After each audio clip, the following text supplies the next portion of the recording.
Prime Minister Narendra Modi, right now in Ukraine, received a warm welcome from the Indian diaspora. And now there will be a meeting with President Volodymyr Zelenskyy. Remember, while Vladimir Putin has been a friend and ally to Prime Minister Modi and Russia to India, but so is Ukraine. Ukrainian President Volodymyr Zelenskyy has also had a certain strong developing friendship with Prime Minister Narendra Modi, and during the war, Prime Minister Modi has ensured that both these nations continue to be our historic, cultural and, of course, with regard to trade and bilateral issues as friends.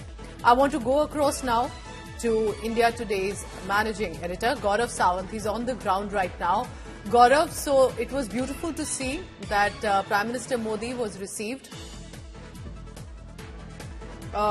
with a namaste and then, of course, a handshake. That is a part of the protocol received by the armed forces representatives as well in Ukraine. This is an important moment, remember, because this is the ongoing war that is on. So Prime Minister Modi, as you can see, alighting from a train. And the reason you see the train is because it's from Poland to Ukraine. We are told that Prime Minister Modi took a train, not the usual chopper landings that we see. All right, so I want to go across now to Gaurav, who's joining us. Here's first a ground report that Gaurav Sawant sent us from Kyiv. Let's take a look at that. It's a very important meeting between Prime Minister Narendra Modi and the Ukrainian President Volodymyr Zelenskyy. They've met several times in the past on the sidelines of G7, for example, recently in Italy and before that in Japan. But this meeting, face-to-face, one-on-one, here in Ukraine sends out a very important signal and message, especially after this meeting comes after the 8th July meeting of Prime Minister Narendra Modi and the Russian President Vladimir Putin in Moscow. The fact that Prime Minister Narendra Modi has travelled to Ukraine for this meeting, along with External Affairs Minister Dr. S. Jaishankar and the National Security Advisor Ajit Doval, is an indication how seriously India is taking this conversation with Ukraine. And it's not just about building bridges of peace, looking for peace here, but the redevelopment of Ukraine, where India can play a very important role. Before this war started, there were about 18,000 Indian medical students who were studying here in Ukraine. Another 5,000 strong Indian diaspora, Indian businesses engaged here, whether it was in pharmaceuticals or the hotel industry or construction industry or various other industries here. Those Indians are virtually the living bridge between India and Ukraine. Ukraine is very keen that the number of medical students that has dwindled from 18,000 before conflict to under 5,000 now. Indian medical students continue to come here because they're an important part of the economy here. Ukraine is an education center. Virtually every city in Ukraine has universities. For example, the Shevchenko University here in Kyiv, the Kyiv University, the Kyiv Mohila University, universities in Kharkiv, seen as an medical education hub, universities in Odessa, universities in other parts of this country. So they need Indian students, they need Indian business, they need Indian investment, they need Indian manpower, both skilled and unskilled, to work, whether it's on their agricultural farms or for reconstruction of this country. So many avenues where India and Ukraine can cooperate. Ukraine says they've shown in war how a country which is less strong can still, take on a very powerful adversary using what is known as disruptive technology. Drones, for example, sea drones, which are an absolute game changer. So that is the kind of technology that Ukraine is also offering to India in case the relationship improves considerably and is taken to the next level. That's the effort of Prime Minister Narendra Modi and perhaps the President here, Volodymyr Zelenskyy. So that's what Gaurav Sawant is telling us. It's very important, remember, there are over 2,000 specifically residents, but importantly with India there's a lot of student community, and you must remember during the war when it had started, India had to evacuate a lot of Indian, and not just Indian, there were Pakistani, Bangladeshi students as well who were evacuated by India amid the ongoing war. Many of them with regard to medical fraternity, but also there are scores of businessmen who are doing very well. Gaurav Sawant had sent us a ground report about one Naginder Parashar who has a full-on prosthetic limb factory that's also running there. Rajesh Pawar is now joining me for the latest on that. Rajesh, it is as much, of course, about India and Ukraine, but it is also about Indians in Ukraine. And how do you think, what will be their hope? How do you think India and the Indian Prime Minister will want to ensure their welfare is also taken care of? Look, first of all, let me show you behind me. If you can see, there's a lot of people from Indian diaspora who have come here. This is near the statue of Mahatma Gandhi, where Prime Minister Narendra Modi will be arriving in next 10 minutes. And probably we are the only channel right now who are here at this spot because very few people have been invited here. Secondly, about the security and well-being of Indian community in Ukraine, of course, that's on the agenda of Prime Minister. He understands that there are still a lot of students who have not completed their medical studies, and they are here, and they would like to complete their studies without any interruption.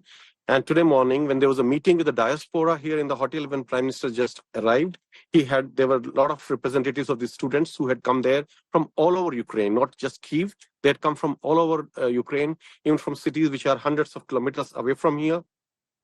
So, of course, it's besides talking about peace process and how a peace can be achieved in this area, how stability can be achieved, another agenda of Prime Minister would be well-being of the students who are still studying here and a small Indian business community which still stays behind here, even in times of war, to make sure that they are safe and they don't face any problems because of this ongoing war, and also because of a perceived notion amongst locals that India is somehow leaning too closer to Russia against Ukraine.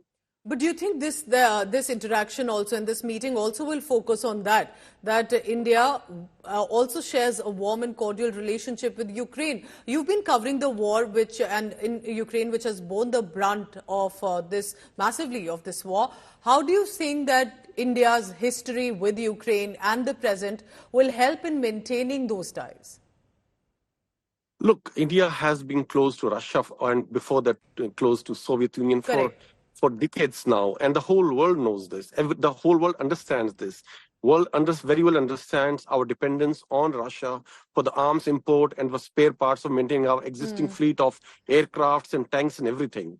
The whole world understands this thing, and they understand our compulsions. But at the same time, they also understand that India has maintained its stance throughout these 2.5 years of war, that we want peace, we want this matter to be resolved through dialogue, and at the end of it, the solution will come from a dialogue table and not from the battlefield. And this is what India has been insisting throughout. Our stance has been same throughout these 2.5 years of war, and we have been providing, which not many people in the world know actually, we have been providing immense humanitarian aid to Ukrainian as well. Correct. We have been sending tons of humanitarian aid all over these 2.5 years. India has done that, which has not been actually highlighted neither in international media nor in Indian media, but we have done that. We have just said that we will not provide any kind of military help because we do not believe that a solution can be achieved through war, and we want it to be solved through diplomacy and on the dialogue table. That's very interesting, Rajesh, and I appreciate that you mentioned it. Also, tell me about the Indian diaspora. I heard they have a full-on cultural event that has been planned. Bharat Mata ki Jai chanting was heard as well. Tell us more about that and how the diaspora has decided to welcome the Prime Minister. Look, this was planned quite early in the morning. Like when Prime Minister Modi reached Kyiv, like he came by train, and from station directly he came to the hotel. Before he even went to his room, he came to meet the diaspora which had gathered there in the morning. Like we were there since 6 o'clock in the morning local time. And moment Prime Minister came, first thing he did was shook hands with people, took selfies with children. And there were, of course, people chanting Bharat Mata ki Jai, Vande Mataram throughout. Modi, Modi also, some people were chanting. So it was a very electrifying atmosphere. It was so nice to be there. You felt so proud to be an Indian there. And every Indian, you could see it on their faces. And also local diaspora, because as I said, their business are affected, their safety is affected. Had a lot of expectations from Prime Minister Modi. And they were very happy that Prime Minister has come there. And first thing he did after coming to Kyiv is to meet the people of Indian diaspora. How significant do you think, Rajesh, as I look, and please go ahead, as in when you feel there's some heightened activity, feel free to go ahead and show us those visuals. Just give me 2 seconds, please. Yeah, please carry on. All right. I hope there are no security hassles that you're facing, There Rajesh. are no security hassles. Okay. I mean, I'm with a person here, but I have Perfect. The moment as in when you're comfortable, no, you can go ask ahead. the question. So, Rajesh, what I wanted to understand, do you think that India would also be walking a certain tightrope? Because it has to maintain that friendship with both the nations, but it also has to ensure that its image with regard to as a global rising power will also be seen. Go ahead, Rajesh. Prime Minister Modi is arriving here soon. Okay. And I've been just told by the SPG personnel here that there's no live from here it's permitted. So I will sign off for now. I understand. These are security issues, security concerns. We will not be tampering with that.